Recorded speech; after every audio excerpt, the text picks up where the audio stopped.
Dion Owagwahocho udla combination play no Ebenes Makgopa, crucial touch ka Makgopa, yabona uDion Hocho, a deflection yadlala iTV. Yasemnyam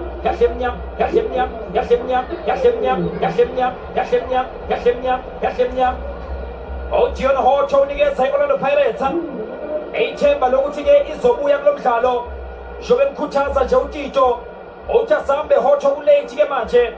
It's 2 Mamelodi Sundowns, 1 Orlando Pirates. Asibheka lapha ke speed point phakathi eboxini, sebenza upaseka makho ayizobe ngapha ke lenkundla amaselo bayiselula amthathela le bhola.